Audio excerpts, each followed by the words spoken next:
What if I told you that your deepest pain holds the key to your greatest strength? That the very struggles that have weighed you down are actually the foundation of your rise. We've all faced moments that shattered us: heartbreak, failure, loss, rejection. But here's the truth: pain is not your enemy, it's your raw material. The most powerful people in history didn't dodge adversity, they used it as fuel. Oprah survived poverty and abuse to build an empire. Nelson Mandela turned 27 years in prison into a mission of reconciliation. Your pain, too, is a silent mentor, if you're willing to listen. Today, we're not just talking about survival, we're talking about alchemy. How to take the lead of your hardships and turn it into the gold of purpose, resilience, and unshakable power. So if you've ever felt stuck, broken, or underestimated, lean in, because by the end of this, you'll see your scars not as wounds, but as proof. You were built for this comeback. Let's begin. Let's start with the hardest truth, the one we spend our lives running from. Pain is unavoidable. It shows up uninvited, in the middle of the night, in the quiet moments when we're alone with our thoughts. It whispers, "You're not enough. You'll never recover. This is who you are now." And what do most of us do? We bury it, we numb it, we pretend it doesn't exist. We tell ourselves, if I just stay busy enough, successful enough, distracted enough, maybe it'll disappear. But here's the reality: what you resist persists. The pain you ignore doesn't vanish, it grows. It seeps into your relationships, your work, your confidence, until one day you realize you've been living half a life carrying a weight you were never meant to bear alone. So the first step to turning pain into power isn't positivity or platitudes. It's raw, uncomfortable honesty. Look at your pain straight on and say, "I see you, I feel you, you're real." Because denial doesn't heal, it delays. Think of a physical wound. If you cover an infection with a bandage and pretend it's fine, what happens? It gets worse. But when you clean it, expose it to air, acknowledge it, that's when healing begins. Emotional wounds are no different. This isn't about wallowing, it's about truth as your foundation. Every transformation story, from athletes who've overcome career-ending injuries to entrepreneurs who've rebuilt after bankruptcy, starts here. They didn't skip the step of saying, "This hurts, this isn't fair, I'm angry, I'm scared." But they didn't stop there. They used that clarity as a launch pad. And here's the secret: when you stop running from your pain, you take away its power to control you. Suddenly, it's not a monster under your bed, it's data, it's information. Why does this hurt so much? What does it reveal about what I value, what I need, where I'm being called to grow? That's when the alchemy starts. Because pain, when faced head on, becomes a compass.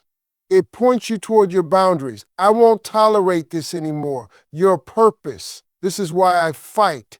And your untapped strength. If I survive this, what else can I overcome?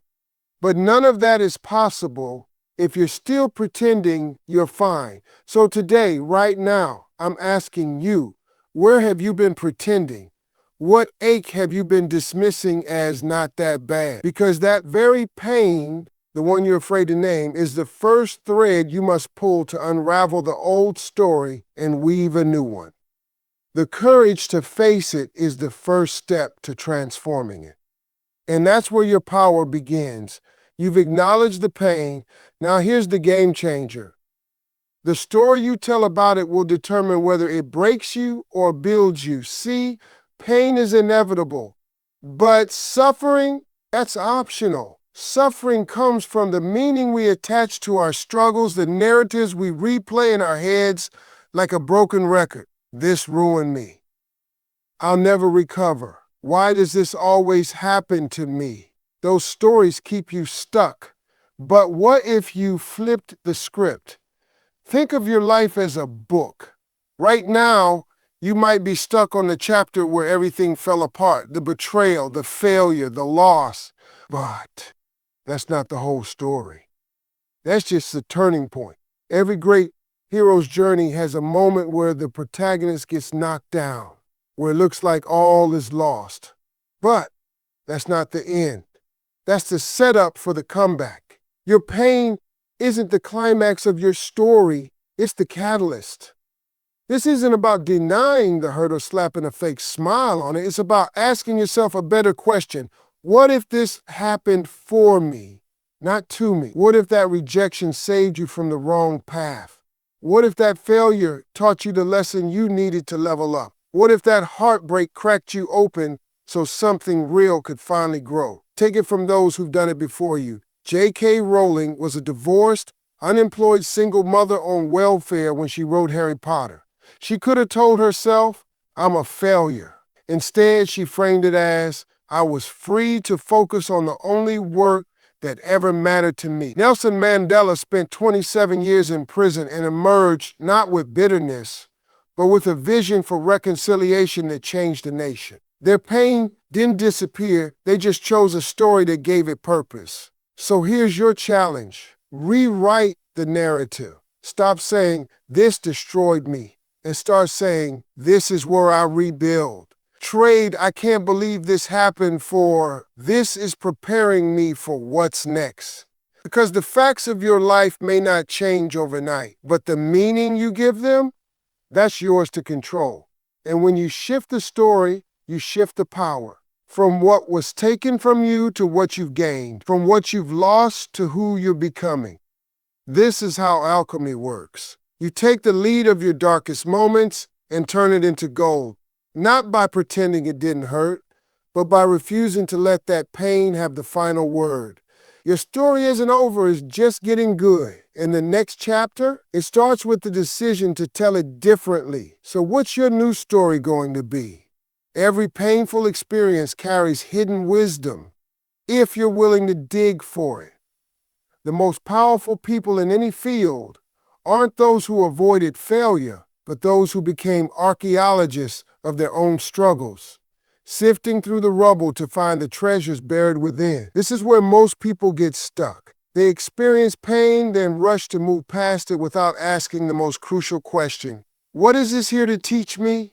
That job rejection? Maybe it's revealing where your skills need sharpening. That broken relationship? Perhaps it's showing you where your boundaries were too weak.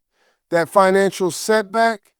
It could be forcing you to develop smarter money habits. Pain is life's most effective teacher, but only if you're paying attention. Think about physical training. When your muscles burn during a workout, that discomfort is literally creating strength. Emotional and mental growth work the same way. The discomfort you feel isn't a sign you're failing. It's proof you're being stretched beyond your old limits. Here's how to mine the gold from your pain. Get radically honest. Ask yourself, what role did I play in this situation? Not to blame yourself, but to identify areas for growth. Look for patterns. Are you facing the same type of challenge repeatedly? That's not coincidence, it's curriculum. Identify the gift. Every hardship contains at least one lesson that will serve you later. Maybe it's patience, maybe it's discernment. Maybe it's simply the realization that you're stronger than you thought. The people we admire most, the Oprahs, the Malalas, the everyday heroes in your community, aren't pain-free. They're just pain literate. They've learned to read their struggles like textbooks and extract the wisdom on every page. Your most painful chapters could become someone else's survival guide. That business failure, future lesson for an aspiring entrepreneur. That health scare, inspiration for someone facing similar challenges. When you extract the lessons from your pain, you transform from victim to mentor overnight. So don't waste your wounds. Study them. Let them teach you. Because the wisdom you gain from this storm will be the compass that guides you and others through the next one. The lesson is always there. The question is, are you ready to learn it? Let's talk about fire. When you hold a magnifying glass to sunlight, it can start a blaze. Your pain works the same way. When you focus it, it becomes energy. Energy you can use. Energy that can move you forward faster than comfort ever could. Right now you have a choice. Let your pain sit in your gut like a weight, or channel it into something unstoppable. History's greatest creators, innovators, and leaders didn't transcend their suffering, they weaponized it. Beethoven composed his greatest symphonies as he went deaf. Serena Williams used the sting of racism and doubt to dominate her sport for decades. Your pain isn't your weakness, it's your unfair advantage. Here's how to turn the burn into forward motion. First, redirect the energy. That anger, that frustration, that deep aching, this isn't fair, good. Now point it somewhere useful. Clean your house like you're scrubbing away the past. Work out like every rep is crushing an old limitation. Build your business like every sale is proof they were wrong about you. Second, create from the ache. The best art, the most moving music, the businesses that change lives, they often come from someone's never again moment. Your darkest hour could be the raw material for your greatest work. Write from it, paint from it, build from it. Let what hurts you become what heals others. Third, let it make you relentless. Comfort breeds complacency, but pain keeps you hungry. When you're tempted to quit, let the memory of how far you've come and how much it cost you push you further. This isn't about revenge, it's about reclamation, taking what tried to break you and using it to build something bulletproof. Every tear becomes mortar, every setback becomes another brick in your foundation. So ask yourself, what's one action today that can turn this pain into progress? One email sent, one boundary set, one step toward what you truly want. Because momentum starts the moment you decide your pain won't be your prison. It'll be your propulsion. The fire that burns you can forge you if you're brave enough to wield it. You don't climb a mountain in one leap. You take step after step, some steady, some shaky, but all moving you forward. That's how resilience works. After the storm hits, after the ground beneath you cracks, the way back to solid ground isn't through some grand sweeping gesture. It's in the small daily decisions that whisper, I'm still here, I'm still fighting. Think about it. When you're at your lowest, the idea of some massive transformation can feel impossible. How do I rebuild my confidence? How do I start over? The answer isn't in one heroic moment. It's in stacking tiny victories. Made your bed when you wanted to stay under the covers? That's a win. Showed up to the gym even though you felt like a shadow of yourself? Win. Sent one email, had one hard conversation, finished one task you've been avoiding? All wins. These might seem insignificant, but they're not. They're proof that you can trust yourself again, proof that you're stronger than the pain that tried to define you. This is how you rewire your nervous system after hardship. Trauma and disappointment can make your brain hyper-addict to failure, to danger, to the idea that nothing will ever work out. But small wins, they disrupt that narrative. They train your mind to look for evidence of what's working, not just what's broken. And over time, the science backs this up. Every time you accomplish something, no matter how minor, your brain releases dopamine, the same chemical that fuels motivation and focus. It's a feedback loop. Action creates momentum, momentum creates confidence, and confidence creates more action. But it starts small. You don't wait to feel ready, you act your way into feeling ready. And here's the secret, those small wins compound. The person who commits to reading 10 pages a day finishes more books than the one who waits for enough time. The writer who shows up for 30 minutes daily builds a manuscript while others are still waiting for inspiration. The entrepreneur who starts with one client, one sale, one shaky prototype eventually builds something unshakable, not because they had some magical advantage, but because they understood the power of consistency over intensity. So if you're standing in the wreckage of what was, wondering how to begin, here's your answer. Start smaller than you think you need to. Don't focus on the whole staircase, just the next step. Not the entire race, just the next mile. Not the full vision, just today's version of it. Because resilience isn't about never falling. It's about knowing you can get up and proving it to yourself again and again until that knowledge becomes unshakable. The comeback is built in the quiet moments, the ones where no one's watching, but you show up anyway. Your pain was never meant to be carried alone. What if I told you that every tear you've cried, every obstacle you face, every moment you thought would break you, none of it was wasted? That your deepest struggles were actually preparing you to become someone else's hope. Because here's the truth. The world doesn't need more perfect stories. It needs real ones. It needs people brave enough to say, I've been there too, and look how far I've come. Think about the people who've inspired you most in life. Chances are they weren't the ones who had it all together. They were the ones who've been through hell and came back with wisdom to share. The teacher who struggled with dyslexia but now helps kids read. The entrepreneur who failed 3 times before building a thriving business. The survivor who turned their trauma into advocacy. These people don't just heal themselves, they create ripples of healing wherever they go. And you have that same power inside you. Right now, someone out there is facing what you've already survived. They're sitting in the darkness you once knew, thinking they're alone, believing no one could possibly understand. But you understand, and your story, the raw, unfiltered version with all its setbacks and comebacks, could be the light that helps them find their way. That's not hyperbole. It's how human connection works.